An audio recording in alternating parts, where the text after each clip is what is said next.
আসসালামু আলাইকুম। আশা করি সকলেই ভালো আছেন। প্রিয় চাকরি প্রত্যাশী ভাই বোনেরা, মন্ত্রী পরিষদ বিভাগ একটি নিয়োগ সার্কুলার প্রকাশ করা হয়েছে, যেটি কিন্তু সরকারি স্থায়ী নিয়োগ সার্কুলার।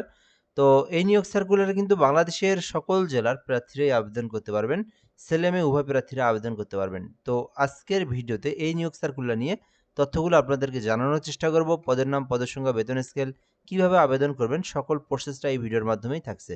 তো সম্পূর্ণ ভিডিওটা না টেনে ধৈর্য সহকারে একদম শেষ পর্যন্ত দেখবেন, তাহলে বুঝতে পারবেন।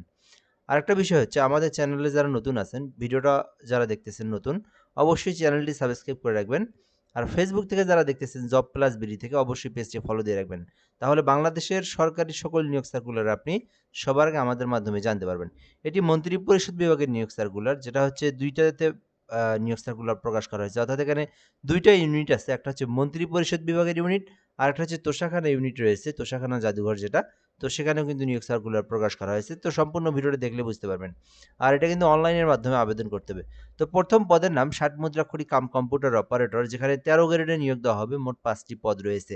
শিক্ষাগত যোগ্যতা চাওয়া হয়েছে যে কোনো স্বীকৃত বিশ্ববিদ্যালয় হইতে স্নাতক বা সমমানের ডিগ্রি, অর্থাৎ যারা অনার্স পাস করেছেন অথবা যারা ডিগ্রি পাস করেছেন এবং যাদের কম্পিউটার সম্পর্কে নলেজ জানা রয়েছে, অর্থাৎ টাইপিং এর কাজ করতে পারেন ভালো, যাদের টাইপিং এর গতি ভালো রয়েছে। মিনিমাম ৬০ মুদ্রাক্ষরিকের যে গতি, ৭০ শব্দ ইংরেজিতে, ৪৫ শব্দ বাংলায়, এইটার যাদের গতি রয়েছে এরকম। এছাড়াও যাদের ওয়ার্ড প্রসেসিং, ইমেল, ফ্যাক্স পরিচালনার দক্ষতা রয়েছে, আপনারা কিন্তু চাইলে ৬০ মুদ্রাক্ষরিকে আবেদন করতে পারবেন।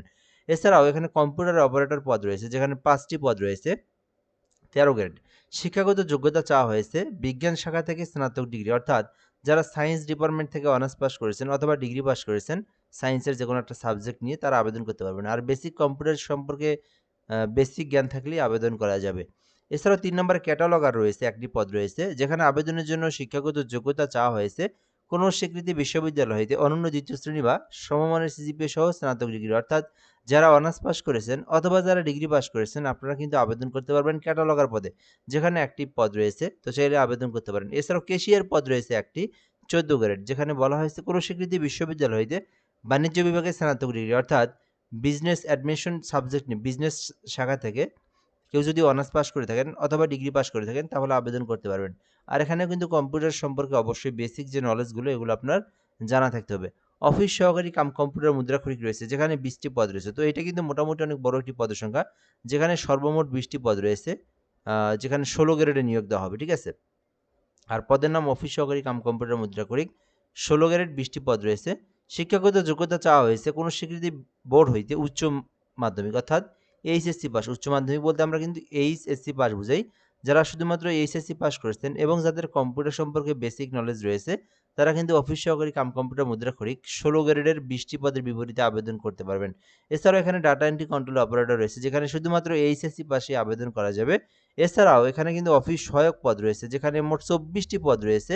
শুধুমাত্র আপনারা যারা শুধুমাত্র এসএসসি পাস করেছেন, অফিস সহায়কে আবেদন করতে চাইলে করতে পারেন। ২০তম গ্রেড, ২৪টি পদ রয়েছে। জাস্ট আপনারা যারা এসএসসি পাস করেছেন, অফিস সহায়কে আবেদন করতে পারেন। এটি ছিল আপনার মন্ত্রী পরিষদ বিভাগের নিয়োগ সার্কুলার। এছাড়াও কিন্তু তোষাখানা ইউনিটেও কিন্তু বেশ কিছু পদসংখ্যা রয়েছে। মডেলার নিয়োগ দেওয়া হবে একটি। চারুকলা থেকে অনার্স ডিগ্রি পাস করলে আবেদন করতে পারবেন। স্টোর কিপার একটি, বাণিজ্য শাখা থেকে অনার্স ডিগ্রিতে আবেদন করতে পারবেন। কম্পিউটার অপারেটর এইচএসসি পাশে আবেদন করতে পারবেন। গ্যালারি অ্যাটেন্ডেন্ট ৪টি পদ রয়েছে, এইচএসসি পাশে আবেদন করতে পারবেন। ডাটা এন্ট্রি কন্ট্রোল অপারেটর রয়েছে, যেখানে উচ্চ মাধ্যমিক, এইচএসসি পাশে আবেদন করতে পারবেন। এছাড়াও ইলেকট্রিশিয়ান রয়েছে, রিসিপশনিস্ট রয়েছে, প্রকাশনা সহকারী রয়েছে। সবগুলো কিন্তু শুধুমাত্র উচ্চ মাধ্যমিক, এইচএসসি পাস করা থাকলে আবেদন করতে পারবেন।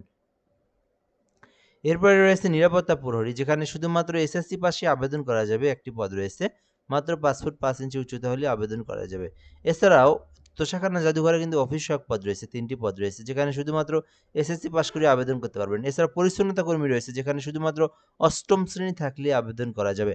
আর আবেদন করতে আপনার বয়সটা কিন্তু আপনার ৩২ বছর পর্যন্ত সময় রয়েছে। ১৮ থেকে ৩২ বছর পর্যন্ত আপনারা আবেদন করতে পারবেন। এরপরের বিষয়টা হচ্ছে, আপনাদেরকে দেখাতে হবে এখানে আপনার শিক্ষাগত যোগ্যতা অনুযায়ী আপনি যে পদে চান আবেদন করতে পারবেন। এবং আবেদন কিভাবে করবেন সেই বিষয়টা আমি আপনাদেরকে বলে দিচ্ছি। তো আবেদনটা কিন্তু আপনারা cabinet.teletalk.com থেকে আবেদন করতে হবে। আমি আপনাদেরকে একটু জুম করে হাইলাইট করে বিষয়টাকে দেখাই দিচ্ছি। যারা নিজেরা আবেদন করতে পারেন, যাদের নিজেদের ল্যাপটপ, কম্পিউটার, পিসি রয়েছে, এই অংশটা আপনারা যদি লিখে গুগল, ক্রোম ব্রাউজার যেকোনো ব্রাউজারে সার্চ করেন cabinet.teletalk.com.bd তাহলে কিন্তু আপনি সরাসরি আবেদনের ফর্ম পেয়ে যাবেন। ওখান থেকে আপনাদেরকে আবেদনটা করতে হবে এবং এই আবেদনটা কিন্তু চলমান থাকবে একেবারে এই মে মাসের 28 তারিখ পর্যন্ত। সো আপনারা চাইলে এখন আবেদন করতে পারেন। বর্তমানে আবেদনটা চলমান রয়েছে। 28শে মে পর্যন্ত আবেদন করা যাবে। আমাদের একটা সার্ভিস রয়েছে অনলাইন অ্যাপ্লিকেশন সার্ভিস। আপনারা চাইলে আমাদের মাধ্যমে আবেদন করে নিতে পারেন। বাংলাদেশের যেকোনো সরকারি চাকরির আবেদন ঘরে বসে একদম নির্ভুলভাবে যদি কোনো চাকরির আবেদন করতে চান তাহলে আপনাদেরকে এই নাম্বারে হোয়াটসঅ্যাপ এসএমএস করতে হবে। সো আমরা আপনার ইনফরমেশনগুলো নিয়ে আপনাকে আবেদন করে আপনার অ্যাপ্লিকেশন কপির পিডিএফটা দিয়ে দেবো। তো চাইলে ঘরে বসে থেকে যেকোনো চাকরির আবেদন করে নিতে পারেন। সো এরপরের বিষয়টা হচ্ছে নিজেরা যারা আবেদন করবেন এই লিঙ্কে প্রবেশ করে আপনার আবেদনটা সম্পূর্ণ করে আবেদনটা সাবমিট দিতে হবে। দেন আপনাদেরকে কিন্তু সরকারি ফি জমা দিতে হবে। তো বলা হয়েছে কেউ যদি ১ থেকে ৮ নাম্বার কর্মীকের মধ্যে আবেদন করে থাকেন তাকে ৳১১২ জমা দিতে হবে। কেউ যদি ৯, ১০, ১১ নাম্বার কর্মীকে আবেদন করে তাকে ৳৫৬ জমা দিতে হবে। তো যে পদে আবেদন করবেন সেই গ্রেড অনুযায়ী সেই সমতুল্য টাকা রিসার্চ করে আপনারা ফি জমা দিবেন এবং ফি জমা দেওয়ার প্রসেসটা হচ্ছে ক্যাবিনেট ইউজার আইডি লিখবেন দেন 16322 নাম্বার সেন্ড করে দিবেন। পরবর্তীতে পিন নাম্বার দিয়ে আবার আপনারা এই 16322 নাম্বারে সেন্ড করে দিলে আপনার আবেদনের পেমেন্টটা কিন্তু সাকসেসফুলি সম্পূর্ণ হয়ে যাবে।